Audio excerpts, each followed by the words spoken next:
de la violation des obligations de police en matière d'enregistrement des clients par les motels et auberges dans ce pays.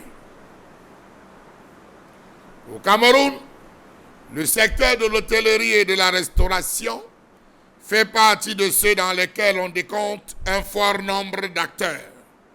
Il s'est particulièrement développé ces dernières années en prélude de la Coupe africaine des Nations 2021.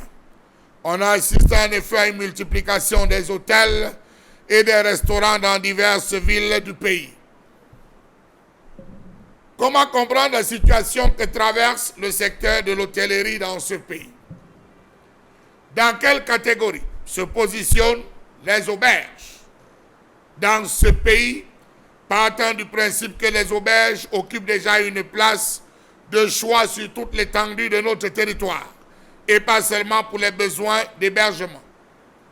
Vous ne pouvez pas faire un seul tour à Douala sans voir une auberge, une ampoule rouge, Vous ne pouvez pas vous balader sans avoir à l'esprit, même dans les snack bars, même dans les bars, dans certaines gargotes, on a déjà introduit le facteur du repos. Vous pouvez vous reposer, faire une sieste.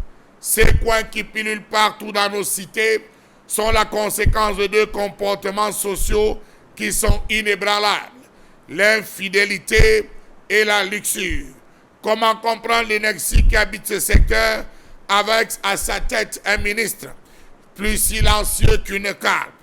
Comment comprendre la violation des obligations de police en matière d'enregistrement des clients, une infraction au sens de la loi du 18 avril 2016 régissant l'activité touristique et de loisirs dans ce pays? Comment comprendre qu'on ne prend plus la peine d'enregistrer les clients dans ces auberges et motels? Lorsque vous arrivez, c'est pour 1 heure, c'est pour 30 minutes, c'est pour 2 heures, c'est pour une demi-journée, c'est pour toute une journée, parfois 24 heures.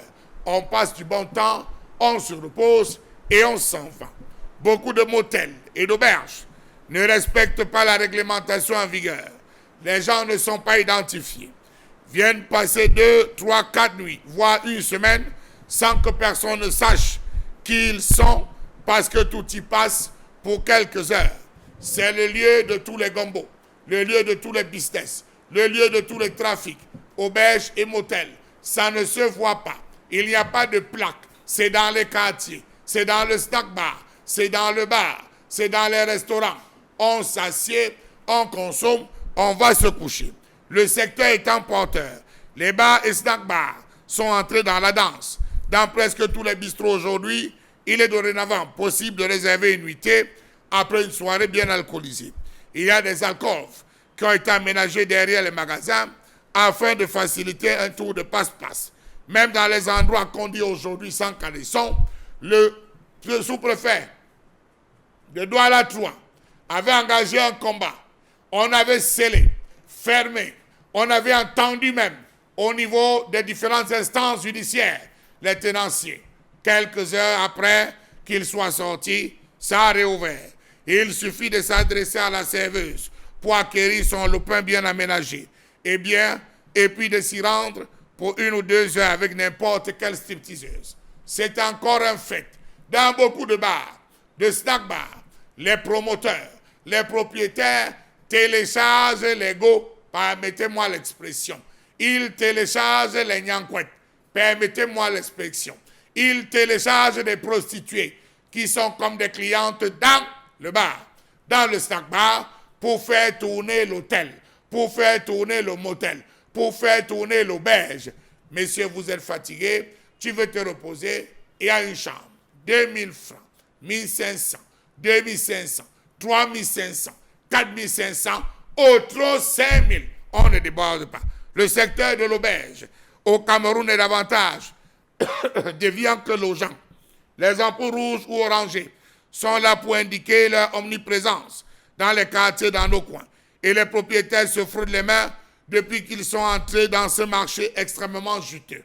Comment donc comprendre qu'on n'enregistre pas?